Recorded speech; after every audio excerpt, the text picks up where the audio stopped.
안녕하세요. 아나운서 이가은입니다. 목포 여수 MBC가 공동으로 제작한 다가온 뉴스 시간입니다. 오늘은 신안 섬마을에서 15년 동안 200만 그루의 나무가 새로운 보금자리를 찾았다는 소식 등을 준비했습니다. 함께 보시죠.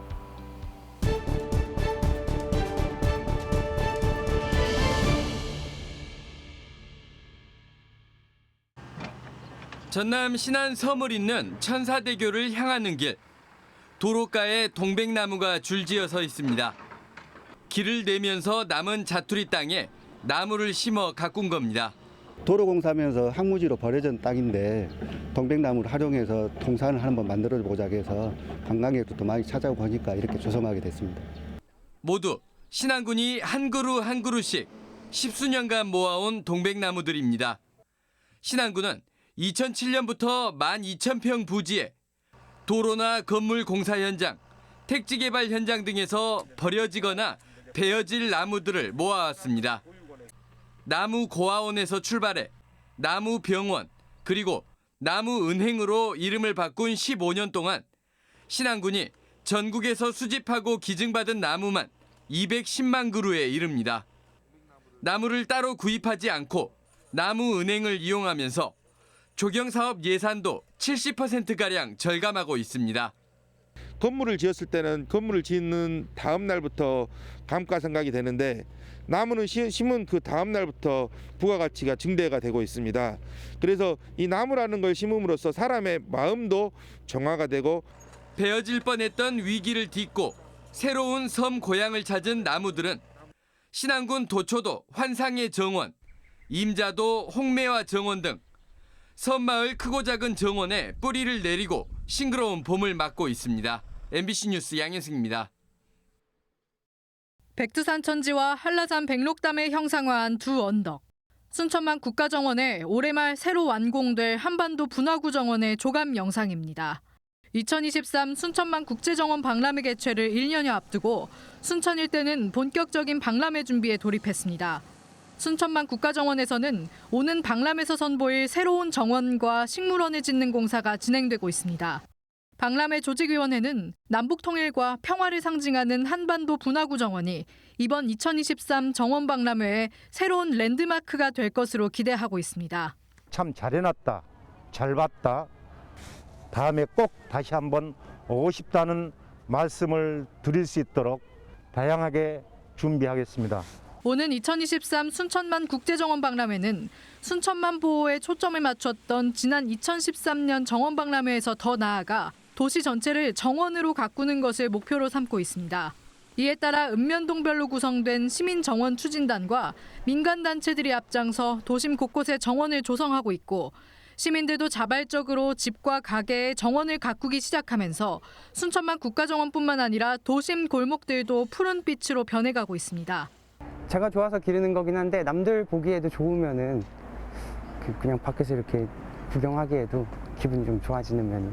박람회 조직위원회는 이번 박람회를 통해 1조 6천억 원의 생산 유발 효과와 2만 5천 명의 고용 효과가 발생할 것으로 기대하고 있습니다.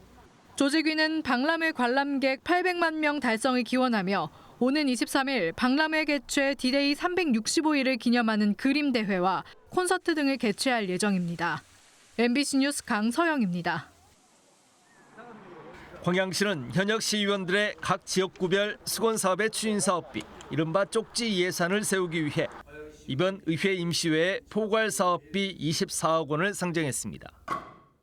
이 과정에서 시는 각 시의원들에게 개별적으로 지역별 수건사업 리스트를 2억 원 안팎 규모로 제출해 줄 것도 요구했습니다. 또 광양시는 지역의 아동 청소년 2만 6천여 명에게 코로나19 긴급 재난생활비 100만 원씩을 지급하기로 하고 260억 원의 예산을 세워 의회에 상정했습니다.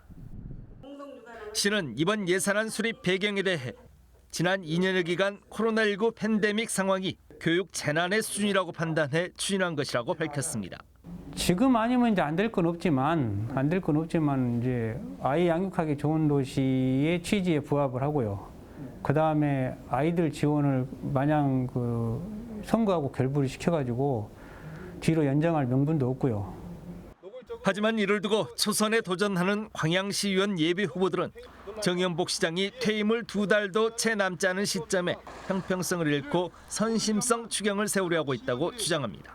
지금 40억만 보태면 300억 정도면 광양 시민 전체에게 20만 원씩 지급할 수 있다라고 생각이 드는데 그런 어떤 정책을 써야지만이 골고루 가는데 지금 현재 다른 계층에서 굉장히 저희들에게도 전화가 많이 오고 또 그것이 형평성이 어긋났다. 특히 광양시가 현역 의원들의 선거를 노골적으로 돕는 행위라고 반발하고 있습니다. 이렇게 수건 사업을 통과를 시키고 그걸 가지고 또 선거에 홍보하는 행위는 노골적인 매표 행위 아니냐. 민주당이 이래서 되겠느냐. 이건 전형적인 구태 정치다. 지역에서는 광양시가 논란을 자초한 배경을 두고도 뒷말이 무성합니다. 광양시가 번번이 의회 문턱을 넘지 못하고 좌절된 어린이 보육재단 출연금 예산 수립을 염두에 두고 의회 내 우호적 분위기 조성을 위한 포석이 아니냐는 의혹이 제기되고 있습니다. 실제 광양시는 현재 개회 중인 광양시의회 임시회 어린이 보육재단 기금 출연 동의안을 제출해 놓은 상태입니다. 또 정 시장이 퇴임 이후를 고려한 숨은 다른 의도가 있는 것 아니냐는 근거 없는 추측까지 제기되고 있습니다. 제8회 전국 동시지방선거가 2달도 채 남지 않은 민감할 수밖에 없는 시기. 광양시의 갑작스러운 돌발 행정의 배경을 두고 지역 정가를 중심으로 석연치 않은 뒷말들이 확산하고 있습니다. MBC 뉴스 김주입니다.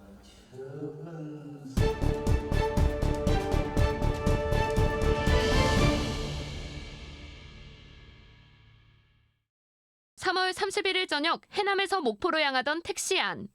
아내가 출산을 했는데 급하게 오느라 지갑을 못 가지고 왔다며 승객이 돈을 빌려달라고 말했고 택시기사는 돈을 빌려줬습니다. 계좌로 나중에 빌린 돈을 보내겠다고도 말합니다. 그러면 차라리 4만 원은 돼갖고 100만 원 보내라 할까요? 그래, 100만 원 보내라 해봐요. 네, 차라리 그게 낫겠다. 심지어 허공에 손가락을 두드리며 전화를 하는 척도 합니다. 이 남성은 전화번호와 집 주소 등 가짜 정보를 알려준 뒤 돈을 받고 달아났습니다. 아내가 출산이 임박했다는 수법으로 산부인과를 찾아 택시기사의 동정심을 이용한 겁니다. 병원에 들어가 보니까 그런 사람 안 왔대요. 그래서 그때 직감사 내가 사기당했구나. 33살 A씨는 범행 일주일 만에 서울의 한 PC방에서 경찰에 붙잡혔습니다. 경찰 조사 결과 A씨는 전국을 돌며 같은 수법으로 택시기사들을 상대로 30여 차례가 넘은 사기 행각을 벌인 것으로 드러났습니다. 기본적으로 그 범행에 사용한 휴대전화가 서울에 위치하고 있었고 범행 전후에 사용한 렌트카가 있어서 그걸 함께 추적을 했습니다. 해남경찰서는 A씨를 사기 혐의로 구속했습니다. MBC 뉴스 양정은입니다. 잠잠했던 무한반도 통합에 불을 지핀 것은 무한 군수의 도전장을 낸 정영덕 전 전남도 의원. 무한시 승격보다는 무한반도 통합이 무한 입장에서는 실리가 크다는 겁니다. 도농 복합도시로 농어촌 혜택을 유지하면서도 중앙정부로부터 행정적, 재정적 지원을 챙길 수 있다고 주장했습니다. 무한반도가 힘을 합쳐서 서남권의 중추도시로 성장할 수 있는 동력을 마련해야 합니다. 목포시장에 도전한 박홍률 전 시장도 화답이라도 하듯 단계별 무한반도 통합을 주요 공약으로 제시했습니다. 목포시와 신안군이 먼저 합친 뒤 무안군과 통합하겠다는 구상을 밝혔습니다. 2단계로 이러한 경제, 관광, 교통 등 주민의 복리 증진을 향해서 무안과의 통합도 타결해내고야 말겠습니다. 그러나 통합에 대한 무안군의 분위기는 싸늘합니다. 지난 30여 년 동안 6번이나 실패했던 무한반도 통합을 또다시 선거 이슈로 내세우는 것은 지역 감정과 분열만 조장한다고 비난했습니다. 뜬구름 잡기식의 통합보다는 독자적인 무안시 승격을 내세우고 있습니다. 무안군 인구가 9만 명을 회복하고 KTX 무안공항 연결, 항공특화산단 조성 등 개발 호재들은 시 승격에 대한 자신감을 불어넣고 있습니다. 무안 군수의 도전장을 내민 대부분의 출마 예정자들도 통합에 대해서는 부정적인 입장인 것으로 알려졌습니다. 그렇지만 무안군이 도농 복합도시로 도시 성격이 빠르게 바뀌는 것은 무한반도 통합 논의 구도 자체에 변화가 불가피해 보입니다. 통합을 찬성하거나 반대하는 근거 자체가 농촌 일색이었던 이전 상황과는 크게 달라졌기 때문입니다. 6월 지방선거를 앞두고 무한반도 통합 문제가 찻잔 속 태풍에 그칠지 아니면 선거의 주요 쟁점이 될지 관심이 모아지고 있습니다. MBC 뉴스 문현철입니다.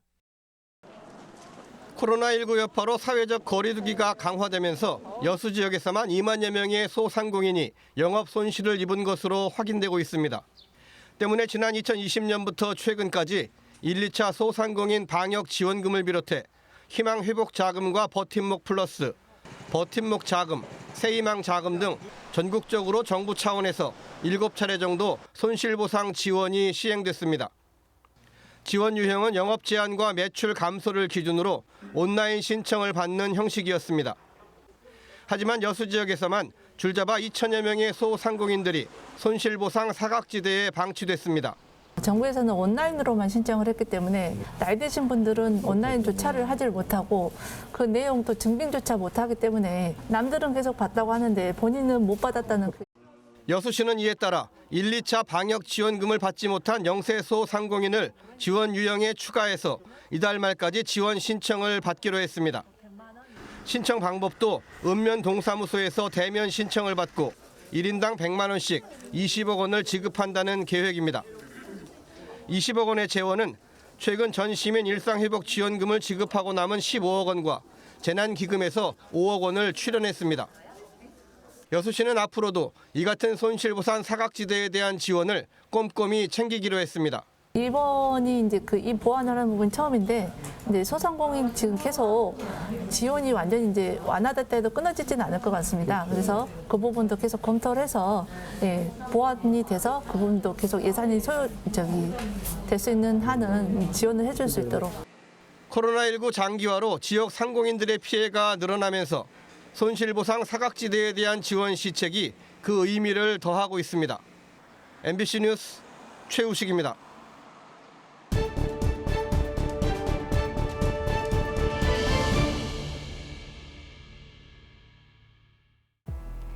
오늘 다가온 뉴스 어떻게 보셨나요? 다음 이 시간에도 더욱더 풍성한 소식으로 찾아오겠습니다. 많은 시청 부탁드립니다. 고맙습니다.